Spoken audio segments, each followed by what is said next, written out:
Les apprentis sorciers du climat. Quand on entend parler de géo-ingénierie, c'est généralement autour de soi-disant théories du complot qui postulent que des méchants répandraient anonymement du poison dans l'atmosphère à l'échelle mondiale. Il s'avère que si la géo-ingénierie est une discipline réelle et connue depuis la Deuxième Guerre mondiale, la réalité est plus pragmatique quant à son utilisation. La géo-ingénierie est la manipulation technologique et délibérée du climat terrestre, notamment pour contrecarrer les effets du réchauffement climatique ou provoquer artificiellement une météo locale déterminée. Testée depuis plus de 70 ans pour générer des pluies locales, agriculture, ou éclaircir le ciel lors d'opérations militaires, cette technologie revient en force, soutenue par d'étranges lobbies privés. Leur objectif: pulvériser des particules de soufre dans la haute atmosphère terrestre, s'inspirant de ce que font les volcans, afin de réfléchir les rayons du soleil et limiter le réchauffement climatique. Depuis toujours, les décideurs se refusent officiellement de céder à cette option de facilité qui ferait le bonheur des multinationales de l'énergie.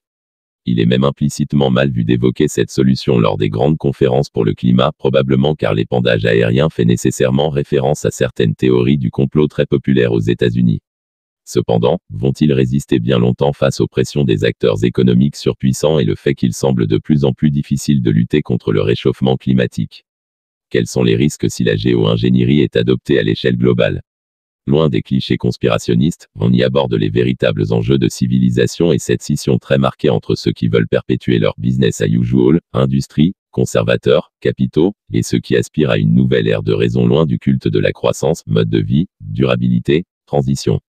La géo-ingénierie sera-t-elle un jour sur la table des débats de la prochaine conférence mondiale sur le climat? Que doit-on craindre? Aux États-Unis, ce sont les mouvements conservateurs, ceux qui nient la réalité du réchauffement climatique et se rangent le plus souvent aux côtés des industries fossiles, qui soutiennent également la géo-ingénierie comme solution contre le changement climatique, admettant par là même sa réalité. Comment peuvent-ils soutenir une solution à un problème qui n'existe pas, selon eux? C'est un élément troublant qu'il convient de comprendre. En pratique, de grandes solutions face au changement climatique s'affrontent. Le plan A réside dans la décision collective, politique et citoyenne de changer nos modes de production, consommation, transition durable. Une solution politique, hors marché libre, donc. C'est ce que tentent de faire, sans grand succès, les décideurs des grandes conférences internationales pour le climat. Le plan B, encouragé par de puissants lobbies économiques, est la géo-ingénierie. Une solution radicale dont le but serait de laisser libre cours au marché actuel. Et pour cause, cette solution de facilité marquerait le triomphe des solutions industrielles polluantes, laissant par la même occasion la possibilité à l'ère pétrolière de perdurer de nombreux siècles. À n'en pas douter, à l'heure où les catastrophes climatiques battent tous les records de puissance, les yeux du monde seront rivés sur les prochaines grandes conférences du climat. La géo-ingénierie va-t-elle être un jour présentée comme la solution miracle?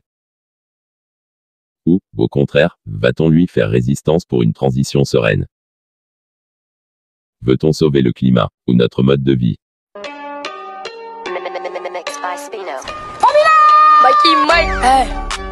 Science pouvait sauver notre climat, c'est le dossier du tout nouveau numéro du magazine Oui Demain. On y découvre qu'il existe aujourd'hui des milliers d'ingénieurs un peu partout dans le monde qui rivalisent d'imagination pour trouver la solution miracle. Alors il y a ceux qui veulent agir sur les nuages pour augmenter ou réduire les précipitations. En Chine par exemple, le projet Tianhe suit depuis 2016 les énormes masses nuageuses créées par la mousson indienne à l'aide de pas moins de 6 satellites et redirige ces nuages vers les régions arides du nord du pays grâce à des dizaines de milliers de générateurs d'iodure d'argent. Et si l'homme était capable de faire tomber la pluie? Non pas par des prières ou des incantations divines, mais par la science et la technologie. C'est le pari de dizaines de scientifiques. Dans plusieurs pays frappés par la sécheresse, ils cherchent par tous les moyens à intensifier les pluies. Comment procèdent-ils? Contraindre un nuage à libérer ses gouttes, est-ce vraiment possible? Mikhail Boudicko était alors le plus grand spécialiste soviétique en matière de climat. Et c'est lui qui a proposé le premier d'injecter des particules soufrées dans la stratosphère pour contrebalancer l'effet de serre. Le 22 août dernier, on apprenait que des agriculteurs mexicains de la région de Puebla avaient eu raison de la firme Volkswagen en obligeant le constructeur automobile à stopper l'utilisation de ses canons anti-grêle. Les jours d'orage, en effet, Volkswagen avait pour habitude d'utiliser ces canons pour dissiper les nuages et protéger ces véhicules stationnés sur d'immenses parkings en plein air. Sauf que ce procédé, qui produit des ondes de choc dans l'atmosphère, est aussi accusé par les agriculteurs d'avoir ruiné leur récolte en provoquant une sécheresse. Autrefois, la géo-ingénierie semblait du domaine de la science-fiction. On l'estimait trop cher et potentiellement trop dangereuse. Les gens rejettent d'instinct l'idée qu'on puisse intervenir sur le climat. Pour certains, cette perspective est terrifiante. Ils estiment que les hommes se prendraient pour des dieux. Von Neumann pensait que si l'on pouvait prévoir la météo grâce à un ordinateur, on pouvait aussi créer la météo qu'on souhaitait. On pouvait modifier certaines variables atmosphériques de manière à obtenir le temps qu'on désirait. On pouvait faire tomber la pluie, on pouvait provoquer un temps sec, on pouvait dégager le ciel ou faire tomber la neige. Et on pouvait le faire quand on voulait et où on voulait. À partir de là, l'armée américaine a été fascinée à l'idée de pouvoir provoquer la météo qu'elle souhaitait, quand elle voulait et en toutes circonstances. Si des chars ennemis se dirigent vers telle région, il est possible de les embourber. Pour être sûr que telle armée va manquer de vivres, on peut provoquer une sécheresse pour détruire les cultures. Si nos avions sont bloqués au sol par le brouillard, on dégage le ciel. Et si on veut immobiliser l'aviation ennemie, on noie leur aérodrome dans le brouillard. Et le plus fort, c'est que personne ne peut nous accuser. Ce n'est pas comme une arme nucléaire qui génère des radiations dont on peut retracer la provenance. Ici, personne ne peut rien prouver. À Zurich, l'école polytechnique a imaginé un système qui permettrait de supprimer carrément les nuages les plus réchauffants, comme les cirrus, en les traitant à l'acide sulfurique ou nitrite. A contrario, il existe des technologies visant à faire tomber la pluie en ensemençant les nuages à l'aide de produits chimiques. En 2008, souvenez-vous, avant la cérémonie d'ouverture des Jeux Olympiques, les Chinois avaient employé cette technique, histoire de vider les nuages avant qu'ils ne se déversent sur Beijing. Et c'est aussi la Chine qui travaille actuellement sur un gigantesque projet de milliers de cheminées censé provoquer des précipitations sur le plateau tibétain en manque d'eau. La danse de la pluie n'est donc toujours pas passée de mode. Mais après le début de la guerre froide et pendant plus de 10 ans, les agences de renseignement comme la CIA, qui a développé très tôt sa branche de renseignement scientifique, ont eu énormément de mal à savoir où en était la science en Union soviétique. Cela a alimenté les peurs. Les soviétiques vont nous dépasser dans tous les domaines de la recherche, y compris celui du contrôle de la météo. Mais ce n'est pour autant pas de la science-fiction, dont tout cela est bien réel et très sérieux. Des centaines d'entreprises, d'universités et même des milliardaires, Bill Gates en tête, travaillent sur ces projets. Même les experts du GIEC y croient, certains en tout cas. Dans son prochain grand rapport qui est prévu pour 2021-2022, les experts du climat ont prévu d'examiner en détail plusieurs de ces techniques qu'on appelle la géo-ingénierie. l'intérêt de ces technologies est de faire croire que l'homme peut modifier la météo à sa guise avec ses méthodes artificielles.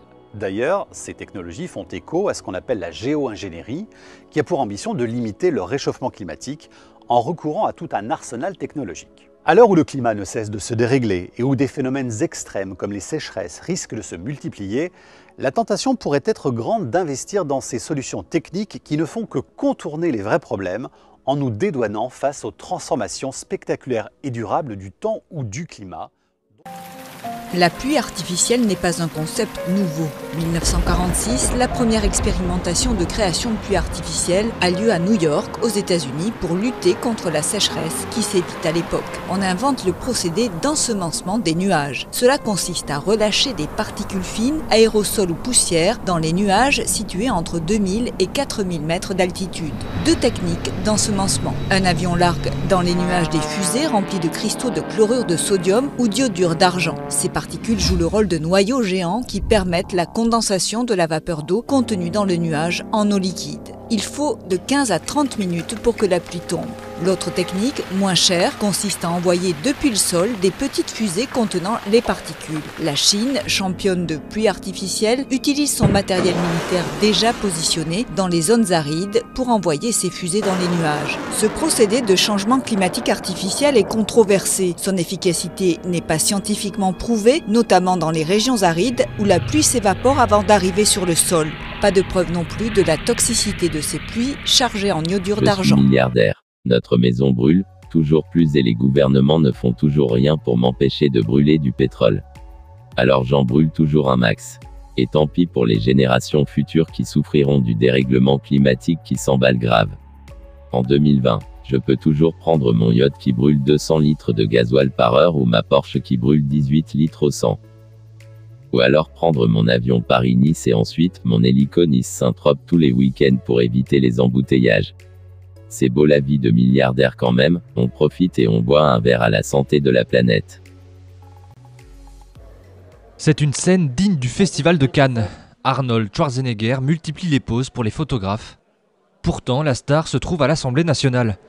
Samedi, dans le cadre de la COP21, des parlementaires de 167 pays étaient réunis dans l'hémicycle pour écouter l'ancien gouverneur de Californie, fondateur de l'ONG R20 qui lutte pour diminuer les émissions de carbone.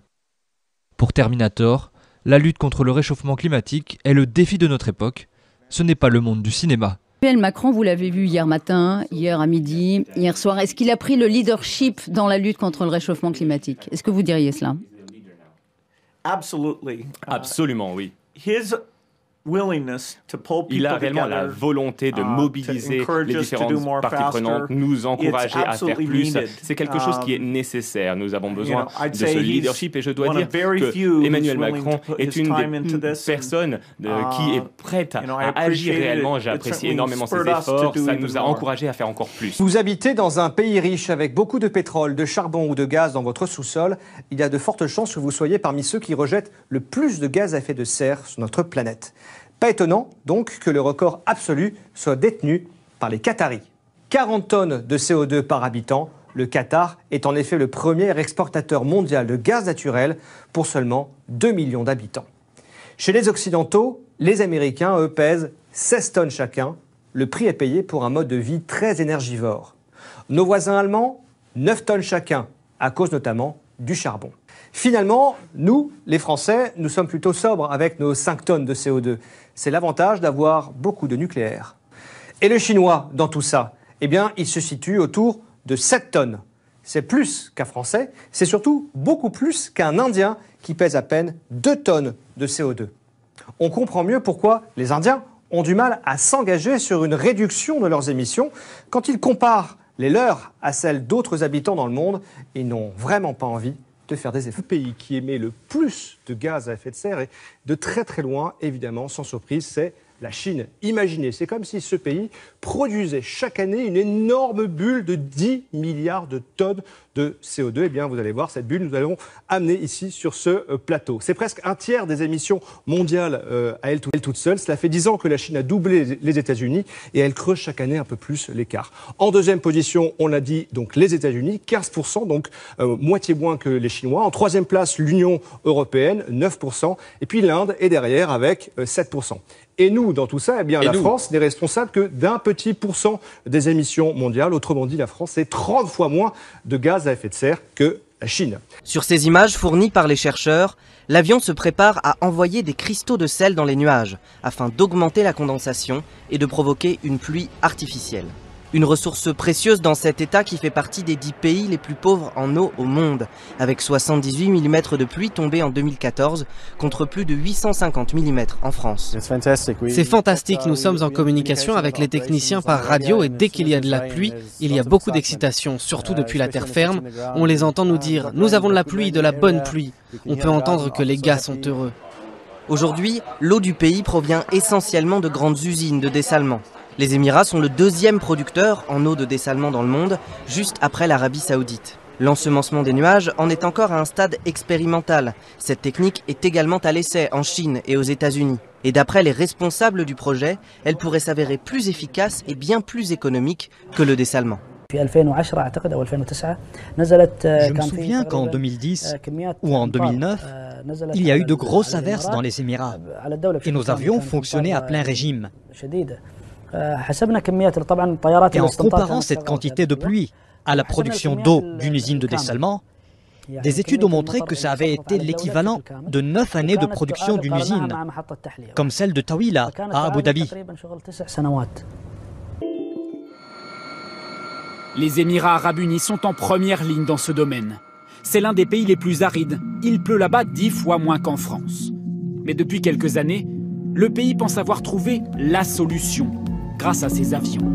À leur bord, ces drôles d'engins, des fusées remplies de cristaux de sel. L'avion décolle et une fois dans les nuages, déclenche ses fusées. Il libère ainsi ces cristaux de sel au milieu d'un nuage rempli de petites gouttes. Par un processus physique, les gouttes vont s'agglomérer autour du sel, former une condensation, grossir et tomber au sol. Ce n'est que quand il y a des conditions qui sont favorables à la formation de la pluie qu'à ce moment-là, on augmentera le rendement de cette précipitation. Et au lieu d'avoir par exemple 20 mm, on en aura 25 ou 30. Chaque vol coûte environ 3 000 €. Ensemencer les nuages, la technique n'est pas nouvelle. Les premiers essais datent de 1946. En Thaïlande, pour devancer la saison des pluies, le sel est jeté directement depuis l'avion et libéré dans les nuages. En Russie, les militaires assuraient en 2007 avoir réussi à faire pleuvoir juste avant un défilé pour ne pas le perturber. Même chose à Pékin en 2008, où la cérémonie d'ouverture des Jeux Olympiques s'est déroulée sans une seule goutte. Mais est-ce dû à l'ensemencement ou simplement au hasard? Plusieurs études montrent qu'aucun effet probant n'a pu être constaté. Les bénéfices seraient minimes. La théorie est fascinante, la difficulté c'est de mettre ça en pratique. C'est une technique qui ne fonctionne que dans des conditions assez précises, donc assez rares. L'idéal, ce sont des stratocumulus marins au voisinage des montagnes. Donc on peut trouver ces conditions au Maroc, sur les places marocaines, ou dans certaines régions des montagnes rocheuses. Les montagnes favoriseraient la pluie. Alors les Émirats arabes unis ont décidé d'en créer une, artificielle. Elle pourrait ressembler à cela. Ils réfléchissent actuellement à son emplacement, sa hauteur et sa largeur. Le projet pourrait coûter 100 milliards $. Alors la géo-ingénierie, ce que les scientifiques appellent le plan B, serait-elle une mauvaise bonne idée dont on pourrait ne plus pouvoir s'en passer? Au-delà du climat, quels sont les impacts environnementaux de la géo-ingénierie auprès de la biodiversité et de la santé humaine? Si cette vidéo t'a plu, tu peux mettre un pouce bleu et tu peux t'abonner. Tu peux aussi me donner les sujets qui t'intéressent dans les commentaires. À bientôt, Babylone JS.